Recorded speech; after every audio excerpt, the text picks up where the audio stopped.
혹시 이런 경험 있으신가요?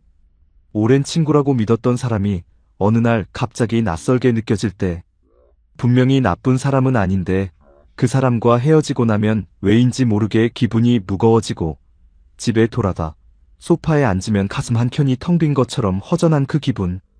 혹은 50년을 알고 지낸 친척인데 명절마다 만나고 나면 꼭 한 가지씩 마음에 걸리는 말을 들고 집으로 오게 되는 그 씁쓸함. 혹시 그런 경험 한 번쯤은 있으셨나요? 우리는 평생 사람 속에서 살아왔습니다. 사람 때문에 웃고, 사람 때문에 울고, 사람 때문에 힘을 얻고, 사람 때문에 무너지기도 했죠. 그런데 70이 넘어서부터는 이상하게도 그 사람이라는 존재가 더 복잡하게 느껴질 때가 있습니다. 젊었을 때는 힘들어도 참을 수 있었고, 상처를 받아도 내일을 향해 달리면 그만이었는데, 이제는 그 상처가 회복되는데 훨씬 오래 걸리고, 어떤 상처는 아예 낫지를 않습니다. 오늘 이 영상에서는 단순히 이런 사람 조심하세요라고 알려드리는 게 아닙니다. 저는 오늘 한 분의 이야기를 들려드리려고 합니다. 이름은 박순자 씨, 올해 75입니다. 이분의 이야기를 들으시다 보면 아마 중간 어딘가에서 이건 내 이야기네라고 느끼시는 순간이 반드시 오실 겁니다. 그리고 이 영상을 끝까지 보셨을 때 여러분은 단 한 가지를 얻어가시게 됩니다. 그건 바로 누구와 거리를 두어야 나의 노년이 진짜 행복해질 수 있는가에 대한 아주 선명한 답입니다. 머리로 이해하는 답이 아니라 가슴으로 느끼는 답. 오늘 그 이야기를 천천히 함께 해보겠습니다. 혹시 이 채널이 처음이신 분들, 아직 구독 안 하신 분들, 지금 이 영상을 보시는 동안 구독 버튼 한번 눌러주시겠어요? 이런 이야기들 앞으로도 계속 들려드릴게요. 자, 이제 순자 씨의 이야기를 시작하겠습니다. 경기도 수원시 팔달구의 한 오래된 빌라 3층. 1985년에 지어진 건물이라 엘리베이터도 없고 계단도 삐걱거리지만 박순자 씨는 25년째 이 집에 살고 있습니다. 냉장고 옆에는 남편 사진이 하나 붙어 있습니다. 2019년에 먼저 세상을 떠난 남편 김영호 씨. 사진 속 남편은 웃고 있지만 사진 앞에 놓인 작은 물컵은 오늘도 조용히 그 자리를 지키고 있습니다. 순자 씨의 하루는 새벽 5시에 시작됩니다. 늙으면 잠이 없어진다는 말이 맞긴 맞는 모양이라며 그분은 늘 쓴웃음을 짓습니다. 눈을 뜨면 가장 먼저 하는 일은 남편 사진을 보는 것. 영감, 나 또 일어났어요 라고 중얼거리고 나서야 하루가 시작됩니다. 순자 씨에게는 자녀가 둘 있습니다. 큰아들 민주는 서울 강남구에서 작은 인테리어 회사를 운영하고 있고 작은 딸 지혜는 부산에서 남편과 함께 치과를 운영합니다. 두 자녀 모두 나름대로 자리를 잡았고 효심도 없지는 않습니다. 하지만 각자 바쁘다는 건 순자 씨도 압니다. 민주는 한 달에 한 번 얼굴을 내밀고 지혜는 명절에나 연락이 옵니다. 요새 아이들이 다 그렇지 뭐라고 말하지만 밤이 되어 텔레비전을 끄고 나면 그 침묵이 얼마나 크게 느껴지는지 그건 순자 씨만이 압니다. 경제 상황은 그럭저럭입니다. 남편이 공무원으로 30년을 근무했기 때문에 유족연금이 매달 80만 원 정도 나오고 기초연금도 조금 받습니다. 거기에 팔달구 작은 시장 안채소 가게에서 오전 6시부터 12시까지 일을 도와주고 받는 30만 원. 합치면 한 달에 120만 원 남짓. 혼자 사는데 모자라진 않지만 넉넉하지도 않습니다. 병원비가 좀 나오는 달이면 그 달은 반찬 가짓수가 줄어듭니다. 건강은요? 무릎이 좋지 않습니다. 왼쪽 무릎은 5년 전에 연골 주사를 맞기 시작했고 지금은 2달에 한 번 정형외과를 찾아갑니다. 혈압도 있어서 아침마다 약을 챙겨 먹고 눈은 백내장 수술을 작년에 마쳤습니다. 그래도 순자 씨는 또래에 비하면 건강한 편이라는 말을 듣습니다. 혼자서도 장을 보고 혼자서도 밥을 짓고 혼자서도 빨래를 합니다. 그 혼자서라는 말이 때로는 자랑스럽고 때로는 쓸쓸합니다. 순자 씨의 하루 중 가장 긴 시간은 오후입니다. 시장 일을 마치고 집에 돌아오는 12시 반쯤부터 저녁 6시까지 그 5시간 반이 순자 씨에게는 가장 길고 가장 조용한 시간입니다. 텔레비전을 틀어놓긴 하지만 보다가 잠이 들고 잠에서 깨면 화면은 다른 프로그램으로 바뀌어 있습니다. 가끔은 공원을 산책하고 가끔은 근처 복지관에서 하는 노래 교실에도 나갑니다. 사람이 그리울 때면 순자 씨는 전화기를 듭니다. 그리고 연락처 목록을 한참 들여다봅니다. 민준에게 전화하자니 일하는 시간에 방해가 될 것 같고, 지혜는 진료 중일 것 같고, 복지관 친구들은 뭘 하고 있는지 모르겠고, 그렇게 전화기를 들었다가 내려놓기를 몇 번 반복하다가 결국은 다시 텔레비전 리모컨을 집어들게 됩니다. 그런데 순자 씨에게는 오래된 모임이 하나 있었습니다. 동네 개모임이었는데 40대 초반에 만들어진 이 모임이 벌써 30년이 넘었습니다. 처음에는 12명이었는데 지금은 6명이 남았습니다. 2분은 돌아가셨고 2분은 자녀들이 있는 지방으로 이사 갔습니다. 남은 6명이 한 달에 한 번 만나 점심을 먹고 이야기를 나눕니다. 순자 씨는 이 모임을 소중하게 여겼습니다. 30년을 알아온 사람들이니까요. 남편을 잃었을 때도 이 모임 사람들이 달려와 줬고, 수술할 때도 이 모임 사람들이 병문안을 왔습니다. 그러니 이 사람들만큼은 영원히 내 편이라고 생각했습니다. 그 생각이 흔들린 건 2년 전 가을이었습니다. 10월의 어느 화요일 점심, 모임 장소는 팔달구 시내 한정식집이었습니다. 순자 씨는 전날 밤부터 입고 갈 옷을 골라두었을 만큼 기대가 컸습니다. 한 달 동안 쌓인 이야기를 풀 수 있는 날이니까요.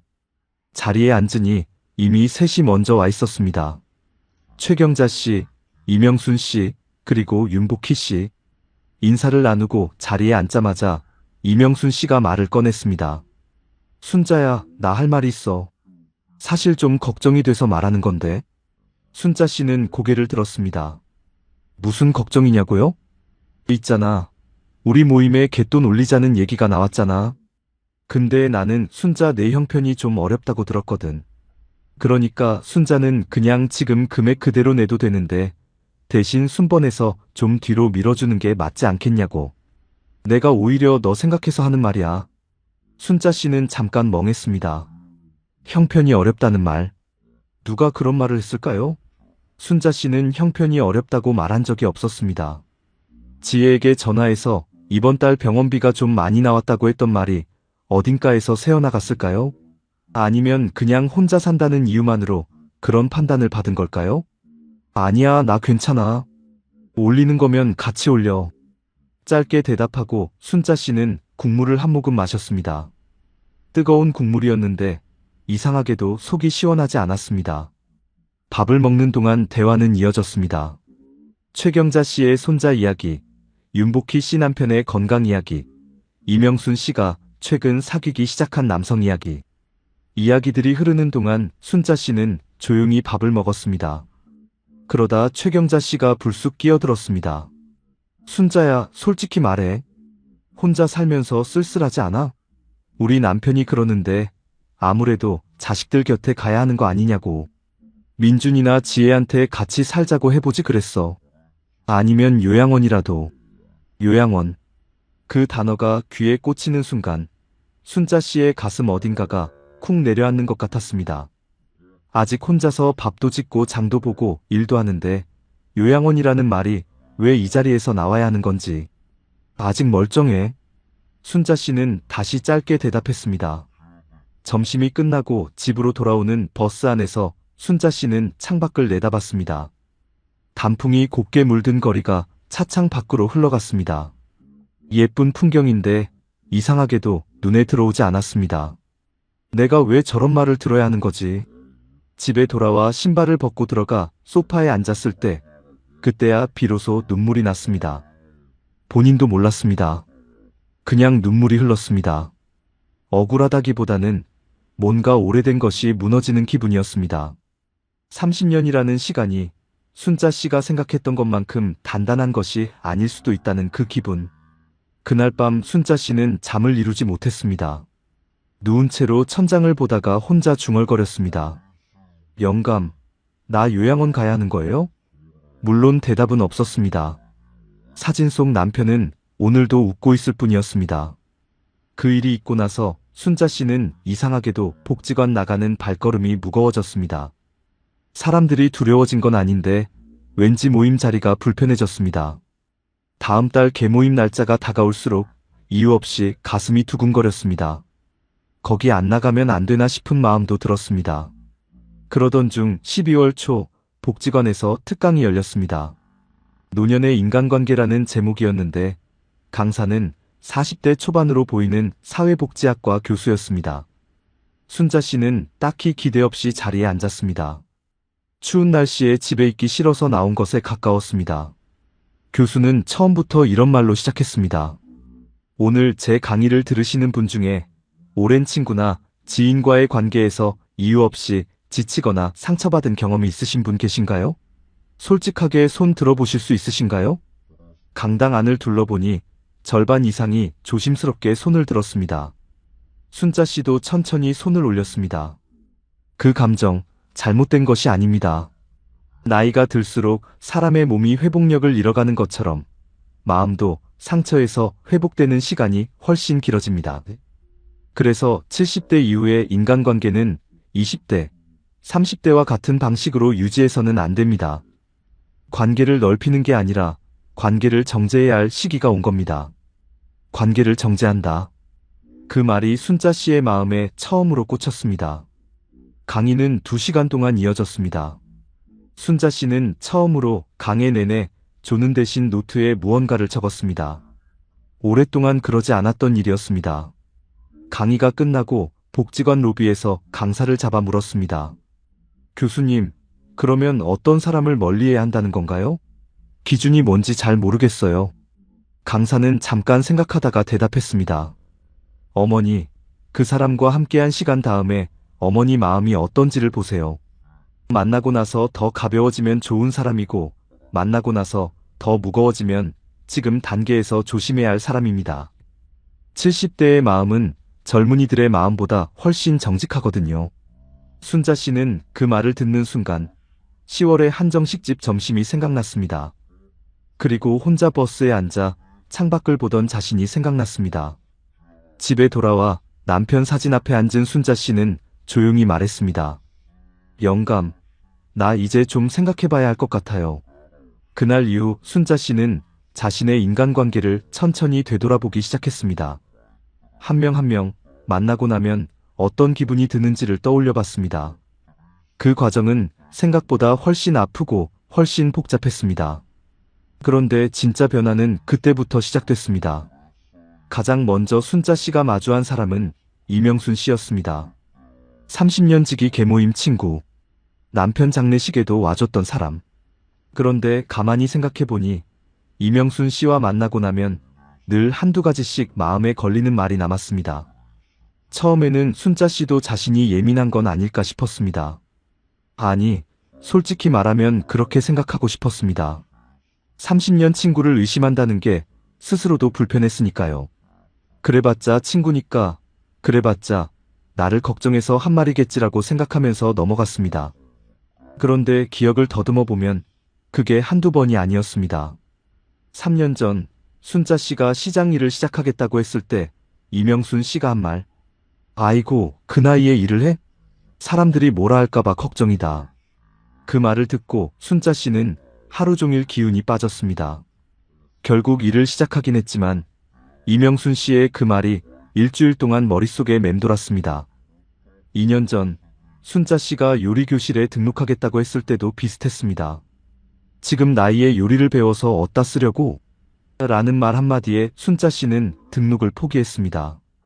나중에 복지관 친구가 그 요리교실이 얼마나 재미있었는지 이야기해줄 때 순자 씨는 이유 없이 후회가 됐습니다. 강사가 했던 말이 생각났습니다. 만나고 나서 더 무거워지면 조심해야 할 사람. 순자 씨는 천천히 생각했습니다. 이명순 씨가 나쁜 사람이냐고요? 그건 아니었습니다. 진심으로 걱정해서 하는 말일 수도 있었습니다. 하지만 그 걱정의 방식이 순자 씨의 가능성을 매번 닫아버리는 방식이라는 것, 그 사실은 변하지 않았습니다. 이런 사람이 있습니다. 나쁜 의도로 하는 말이 아닌데 그 말의 결과는 항상 상대방의 의지를 꺾어버리는 사람. 그게 됩니까? 그 나이에 무슨 사람들이 어떻게 볼지 몰라서라는 말로 포장된 가능성을 부정하는 말들. 이런 분들을 무의식적 부정의 언어를 쓰는 사람이라고 합니다. 순자 씨는 다음 개모임에서 이명순 씨 옆자리를 피해 앉았습니다. 일부러 자리를 바꾼 건 아닌 척했지만 사실은 의식적인 선택이었습니다. 그리고 이명순 씨가 이야기를 이끌어갈 때 예전처럼 맞장구를 치며 따라가는 대신 조용히 자신의 국물을 마셨습니다. 이명순 씨의 말에 감정적으로 반응하는 대신 한 발짝 물러서서 듣기로 한 것입니다. 처음에는 이게 무슨 효과가 있을까 싶었습니다. 고작 자리를 옮기고 고작 맞장구를 줄인 게 뭐가 달라지나 싶었죠. 그런데 그날 집에 돌아와 소파에 앉았을 때 처음으로 어깨가 가벼웠습니다. 전처럼 이명순 씨의 말이 집까지 따라오지 않았습니다. 마음속에 찜찜하게 남아있는 말이 없었습니다. 그 가벼움이 무엇인지 순자 씨는 한참을 생각했습니다. 그리고 깨달았습니다. 나는 지금까지 이명순 씨의 말을 내 삶의 기준으로 삼고 있었구나. 그래서 그 말이 나를 따라다녔던 거구나. 하지만 다른 사람의 부정적인 말은 내 인생의 기준이 될 수 없다는 것. 그 기준은 내가 세워야 한다는 것. 이명순 씨와의 관계가 끊어진 건 아닙니다. 지금도 개모임에서 만납니다. 하지만 순자 씨의 마음속에서 이명순 씨가 차지하던 자리가 조금 달라졌습니다. 예전에는 그분의 말 한마디가 순자 씨의 하루를 좌우했다면 이제는 그냥 한 사람의 의견일 뿐입니다. 동의해도 되고 동의하지 않아도 됩니다. 나를 자꾸 작게 만드는 말을 서슴없이 하는 사람. 그 사람으로부터 한 발짝 멀어지는 것. 그게 관계를 끊는 게 아니라 나 자신을 지키는 일이라는 것을 순자 씨는 처음으로 알게 됐습니다. 하지만 이것만으로는 부족했습니다. 두 번째로 순자 씨가 마주해야 했던 사람은 훨씬 가까운 사람이었습니다. 바로 큰아들 민준이었습니다. 민준은 나쁜 아들이 아닙니다. 월 한 번은 꼬박꼬박 찾아오고 용돈도 가끔 챙겨줍니다. 어머니 건강을 걱정하고 병원 갈 때 태워다 주기도 합니다. 객관적으로 보면 효자에 가깝습니다.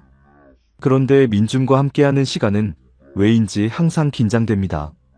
민준이 오는 날이면 순자 씨는 아침부터 집을 청소하고 음식을 준비하고 어떤 말을 꺼낼지 머릿속으로 미리 연습합니다.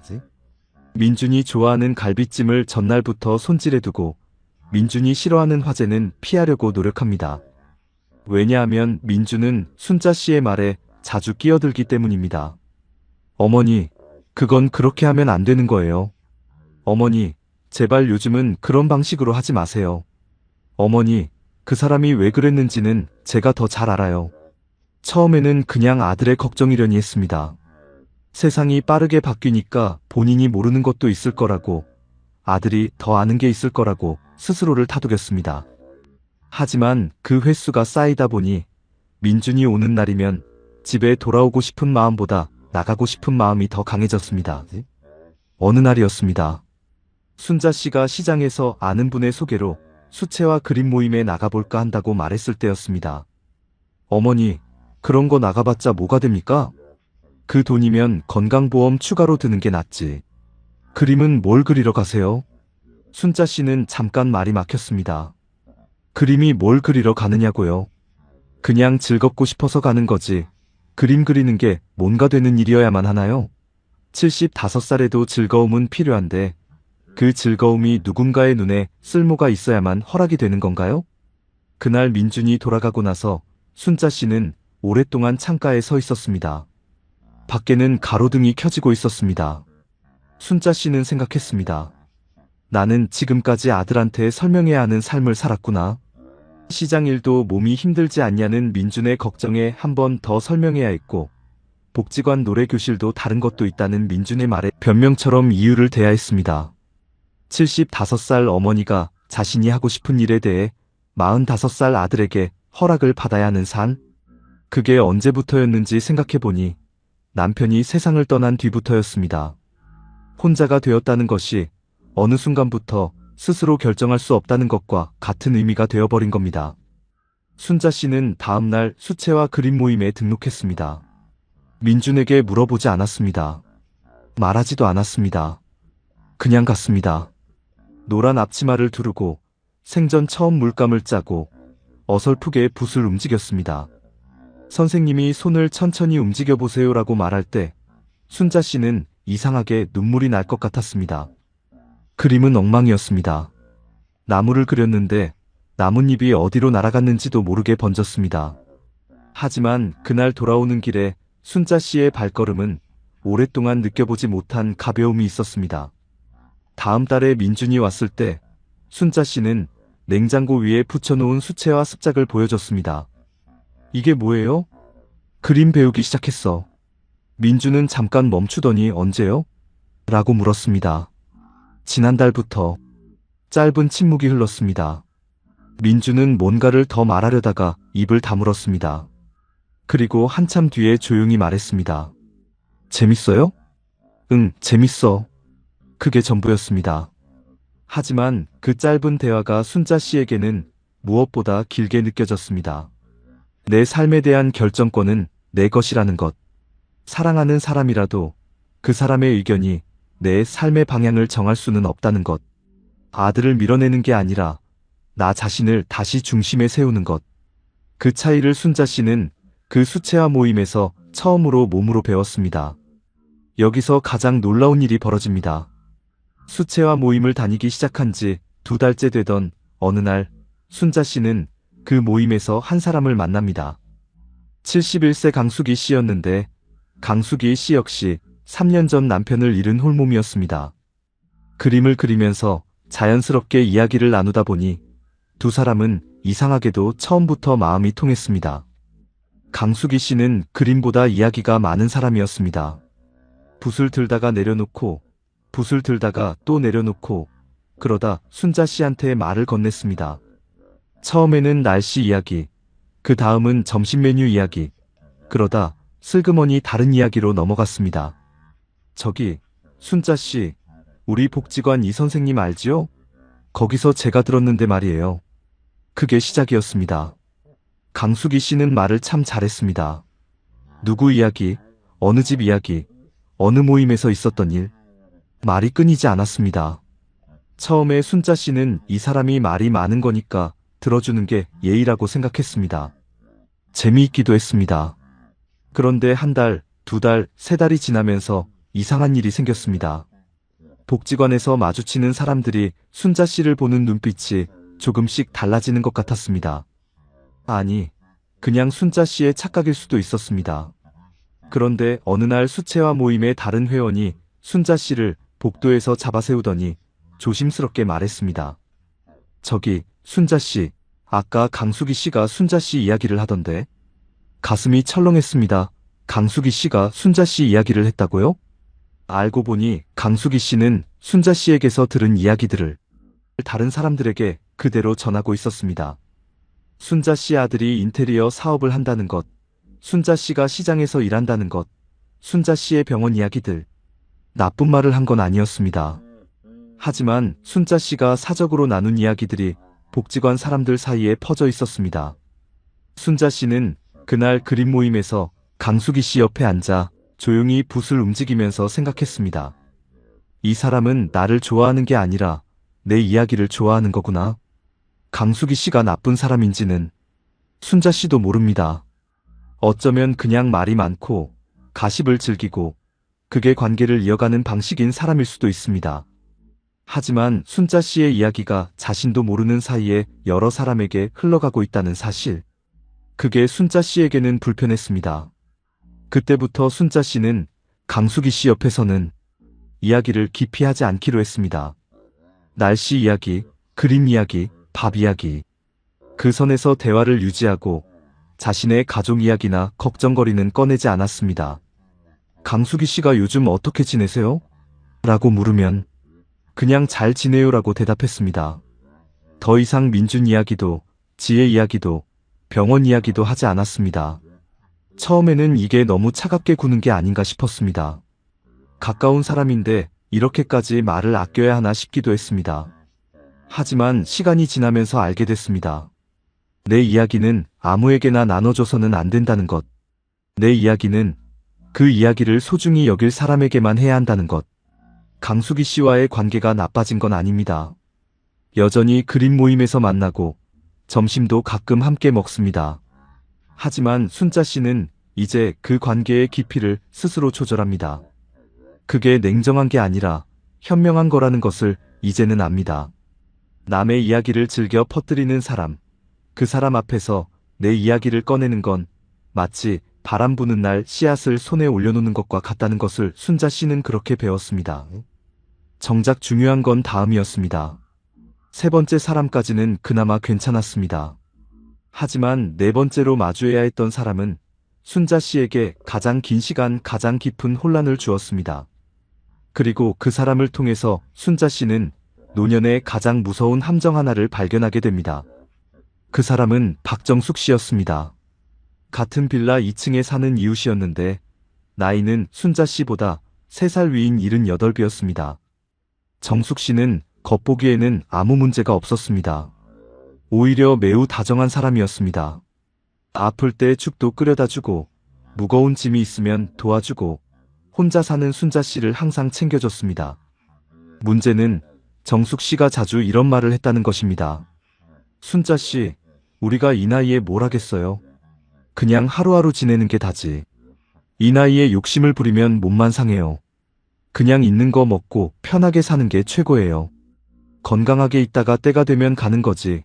뭘 더 바라겠어요. 처음에는 그냥 나이 드신 분의 담담한 말씀이려니 했습니다. 세상 경험이 많으신 분의 지혜라고 생각했습니다. 그런데 정숙 씨와 자주 어울리다 보니 이상하게도 순자 씨 자신도 그런 생각이 늘어났습니다. 그림을 배우기 시작했을 때 기뻤던 마음이 슬그머니 줄어들었습니다. 이 나이에 뭘 배워라는 생각이 들었습니다. 시장 일도 이제 그만할까라는 생각이 들었습니다. 그 생각이 어디서 왔는지는 몰랐습니다. 그냥 자연스럽게 마음속으로 스며들었습니다. 그러다 어느 날 수채화 모임에서 선생님이 다음 달에 소규모 발표회를 열겠다고 했습니다. 각자 한 점씩 작품을 내걸자는 제안이었습니다. 회원들이 설레어하며 어떤 그림을 그릴지 이야기하는 동안 순자 씨는 조용히 앉아 있었습니다. 선생님이 물었습니다.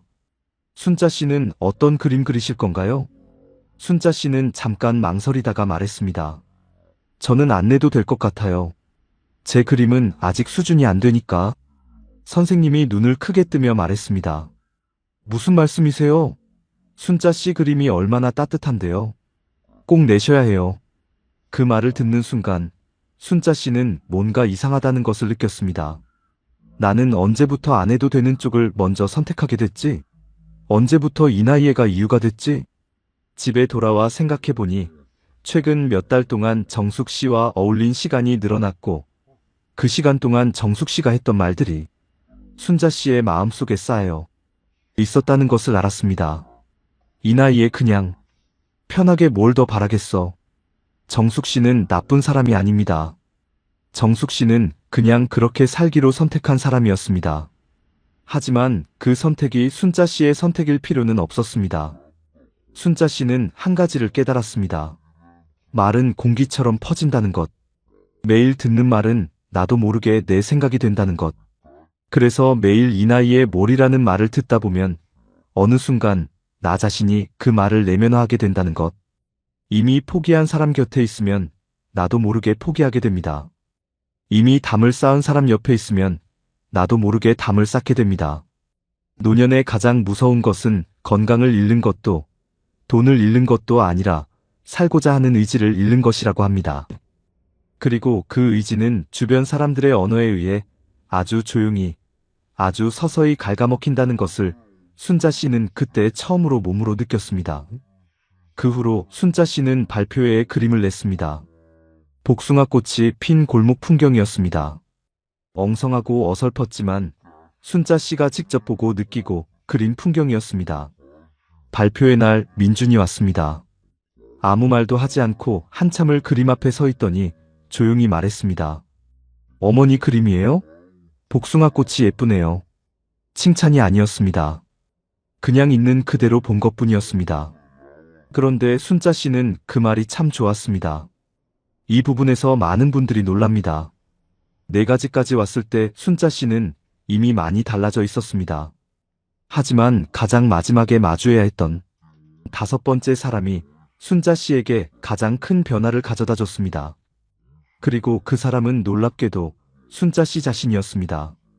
아니, 정확히는 과거의 순자 씨를 계속 붙들고 있는 사람들이었습니다. 설명을 드릴게요. 여름이 되자 순자 씨에게 오랜만에 연락이 왔습니다. 30년 전 같은 아파트에 살던 친구 한정순 씨였습니다. 한정순 씨는 서울로 이사간 뒤로 거의 연락이 끊겼다가 소셜미디어로 다시 연결이 됐고 이번에 수원에 올 일이 생겨서 만나자고 했습니다. 순자 씨는 설렜습니다. 오래된 친구니까요. 반가웠습니다. 약속 장소에서 만난 한정순 씨는 외모도 목소리도 많이 달라져 있었지만 웃음만은 그대로였습니다. 두 사람은 처음에 20분 정도는 좋았습니다. 옛날 이야기, 아파트 이야기, 아이들 어릴 때 이야기. 웃고 추억하고 잠깐 그 시절로 돌아간 것 같았습니다. 그런데 한정순 씨가 한 말이 있었습니다. 순자야, 너 예전에 얼마나 예뻤는지 알아? 우리 아파트에서 제일 예뻤잖아. 남편이 죽도록 좋아했지. 그때가 제일 좋았어. 처음에는 그냥 웃고 넘겼습니다. 그런데 한정순 씨의 이야기가 계속 과거로만 향했습니다. 예전 얘기, 젊었을 때 얘기, 남편과 살 때 얘기. 지금의 순자 씨 이야기는 거의 없었습니다. 지금 뭘 하고 있는지, 요즘 뭐가 즐거운지에 대한 관심은 없었습니다. 헤어지면서 한정순 씨가 말했습니다. 순자야, 그때가 그립다. 다시 그때로 돌아갈 수 있으면 얼마나 좋을까? 집으로 돌아오는 길에 순자 씨는 생각했습니다. 그때가 그립지 않냐고요? 그럼요, 그립습니다. 남편이 살아있던 때, 아이들이 어렸던 때, 몸도 가볍고 세상이 아직 앞에 가득했던 때. 그리운 건 맞습니다. 하지만 그 그리움 속에서만 살아야 한다면 지금의 내 삶은 뭐가 되는 건가요? 한정순 씨와의 대화에서 지금의 순자 씨는 없었습니다. 과거의 순자 씨만 있었습니다. 예쁘고 젊고 남편이 있던 순자 씨. 그게 한정순 씨가 보고 싶은 순자 씨였습니다. 하지만 순자 씨는 지금도 여기 있습니다. 75살이고 왼쪽 무릎이 아프고 혼자 살고 수채화를 배우고 시장에서 일하고 아침마다 남편 사진에 인사를 하는 지금의 순자 씨. 그 순자 씨를 보고 싶어하는 사람이 있어야 한다는 것. 과거의 나를 만나고 싶어하는 사람은 지금의 나를 보지 않습니다. 그 관계 속에서 지금의 나는 점점 지워집니다. 그리고 나 자신도 모르게 나는 이미 다 지난 사람이야 라는 생각을 갖게 됩니다. 그것이 얼마나 위험한 생각인지 순자 씨는 그날 집에 돌아와 오래 생각했습니다. 나는 과거에 사는 사람이 아닙니다. 지금 여기, 오늘을 사는 사람입니다. 75살이지만 오늘이 있고 내일이 있습니다. 아직 그리지 않은 그림이 있고 아직 배우지 않은 것이 있고 아직 만나지 못한 좋은 사람이 있습니다. 과거만 보는 사람 곁에 오래 있으면 나도 모르게 과거 속으로 들어가게 됩니다. 그리고 과거 속에 너무 오래 있으면 오늘을 살아갈 이유를 잃게 됩니다. 그게 가장 무서운 일이라는 것을 순자 씨는 그날 깨달았습니다. 한정순 씨와의 연락이 끊긴 건 아닙니다. 가끔 안부는 묻습니다. 하지만 순자 씨는 더 이상 그 만남에서 지금의 자신을 찾으려 하지 않습니다. 그 대신 지금의 자신을 봐주는 사람들을 찾기 시작했습니다. 하지만 아무도 예상하지 못한 일이 일어났습니다. 그해 겨울 수채화 모임에서 새 회원이 들어왔습니다. 69살 고영애 씨였는데 직장에서 갓 퇴직하고 뭔가 새로운 걸 해보고 싶어서 왔다고 했습니다. 붓을 처음 잡아보는 거라면서 어설프게 웃던 고영애 씨를 보는데 순자 씨는 자신이 처음 왔던 날이 생각났습니다. 처음에 힘드시죠? 저도 처음에 나무를 그렸는데 나뭇잎이 다 어디로 날아갔는지 몰랐어요. 고영애 씨가 깔깔 웃었습니다. 어머, 저도 그랬어요. 저도 오늘 나뭇잎이 하늘로 올라갔어요. 그 웃음이 참 좋았습니다. 두 사람은 그날 점심을 함께 먹었고 그 다음 주에도 함께 먹었고 그 다음 달에는 함께 인근 공원을 산책하기 시작했습니다. 고영애 씨와의 대화는 달랐습니다. 과거 이야기를 하지 않았습니다. 오늘 뭐가 재미있었냐? 다음에 뭘 해보고 싶냐? 어떤 그림을 그려보고 싶냐 같은 이야기들을 했습니다. 순자 씨가 무릎이 아프다고 하면 어느 병원이 좋더라. 같이 가볼까 했고, 순자 씨가 민준 이야기를 하면 아이고, 아들도 나름대로 걱정이 돼서 그런 거겠죠. 그래도 엄마 결정이 맞아요라고 했습니다. 지금의 순자 씨를 보는 사람이었습니다. 순자 씨는 고영애 씨를 통해서 알게 됐습니다. 나를 지금 이대로 봐주는 사람 한 명이 50년을 알아온 사람 10명보다 훨씬 소중하다는 것을, 시간이 오래됐다는 이유만으로 관계가 깊어지지는 않는다는 것. 진짜 깊은 관계는 오래된 게 아니라 서로가 서로를 지금 이 순간 존중할 때 만들어지는 것이라는 것을. 그렇게 한 해가 지났습니다. 다음 해 봄 순자 씨의 집에는 작은 변화들이 생겼습니다. 냉장고 위에 붙어있던 수채화 습작 옆에 발표회에 내걸었던 복숭아꽃 그림 사진이 새로 붙었습니다. 그리고 그 옆에는 고영애 씨와 공원에서 찍은 사진이 하나 걸려 있었습니다. 두 사람이 웃고 있는 사진이었는데 순자 씨는 그 사진을 볼 때마다 기분이 좋아진다고 했습니다. 시장 일은 계속 나갑니다. 무릎이 아파도 나갑니다. 일이 힘들어서가 아니라 그 자리에서 얼굴을 마주치는 사람들, 가게 주인, 장을 보러 오는 동네 어르신들, 가끔 들르는 젊은 아이들, 그 사람들이 좋아서 나갑니다. 개모임은 아직도 나갑니다. 이명순 씨와도 여전히 만납니다. 하지만 순자 씨는 이제 이명순 씨의 말에 흔들리지 않습니다. 이명순 씨가 그 나이에 뭘이라고 해도 순자 씨는 속으로 그래, 그 나이에 한다고 생각합니다. 입 밖으로 말하지 않아도 됩니다. 마음속에서 단단하면 충분합니다. 민준과의 관계도 조금씩 달라졌습니다. 여전히 민준은 뭔가를 말하려 하고 여전히 순자 씨는 그 말이 때로 답답합니다. 하지만 이제는 아들이 걱정하는 거지라고 이해하면서도 내 결정은 내가 한다는 것을 분명히 합니다. 민준도 서서히 알아가는 것 같습니다. 어머니가 이제 설명을 구하는 게 아니라 나누는 거라는 것을. 지혜는 연락이 조금 더 늘었습니다. 수채화 발표회 사진을 카톡으로 보냈더니 지혜가 엄마, 이거 진짜 엄마 그림이야? 예쁘다라고 답장이 왔습니다. 그 말 한마디에 순자 씨는 하루가 환해졌습니다. 고영애 씨와는 이제 일주일에 2번 봅니다. 수채화 모임에서 1번, 근처 카페에서 1번. 두 사람이 카페에서 커피 한 잔씩 앞에 두고 이야기하는 시간이 순자 씨에게는 일주일 중 가장 기다려지는 시간이 됐습니다. 건강은 어떻게 됐냐고요? 무릎은 여전히 아픕니다. 혈압약은 여전히 먹습니다. 하지만 주치의 선생님이 이런 말을 했습니다. 어머님, 얼굴이 밝아지셨어요. 표정이 달라졌어요. 순자 씨는 그 말을 듣고 집에 와서 거울을 봤습니다. 아직 주름은 많고 눈 밑에 다크서클도 있고 머리는 반백입니다. 하지만 거울 속 순자 씨의 눈빛이 1년 전과는 조금 달라 보였습니다. 뭔가를 잃어버린 눈빛이 아니라 뭔가를 기다리는 눈빛으로. 순자 씨는 거울 앞에서 조용히 중얼거렸습니다. 영감, 나 요양원 안 가도 될 것 같아요. 오늘 이야기를 천천히 들으셨습니까? 박순자 씨의 이야기가 낯설지 않으신 분이 계실 것 같습니다. 어쩌면 이명순 씨 같은 친구 한 명이 생각나셨을 수도 있고, 어쩌면 민준이 같은 아들이나 딸이 생각나셨을 수도 있습니다. 강숙이 씨처럼 말이 많은 이웃이 생각나셨을 수도 있고, 정숙 씨처럼 이미 포기한 것처럼 사는 친구가 생각나셨을 수도 있습니다. 아니면 한정순 씨처럼 과거만 이야기하는 사람이 생각나셨을 수도 있습니다. 한번 정리해 보겠습니다. 첫 번째는 무의식적으로 나의 가능성을 부정하는 말을 습관처럼 하는 사람입니다. 그 나이에 그게 됩니까? 사람들이 뭐라 할까봐라는 말로 매번 나의 새로운 시도에 찬물을 끼얹는 사람. 그 사람이 나쁜 의도를 가졌는지와 관계없이 그 말의 결과가 나를 작고 작게 만든다면 그 말의 힘에서 내 마음을 지켜야 합니다. 두 번째는 나의 삶에 대한 결정을 자신의 것처럼 다루는 사람입니다. 사랑하는 가족이라도 친한 친구라도 내 선택에 대해 설명을 요구하거나 허락을 내리는 태도를 가진 사람.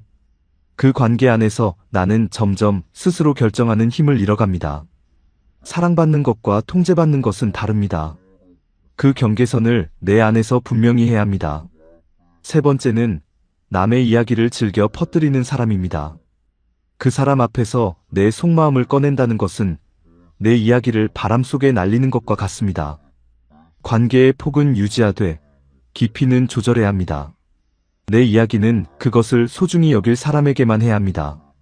네 번째는 이미 스스로 포기한 사람입니다. 나쁜 말을 하는 게 아닌데 그 사람의 언어 속에는 삶에 대한 기대가 없습니다. 그 언어에 매일 노출되다 보면 나도 모르게 나 자신의 가능성을 닫게 됩니다. 공기처럼 스며드는 그 체념이 가장 조심해야 할 것입니다.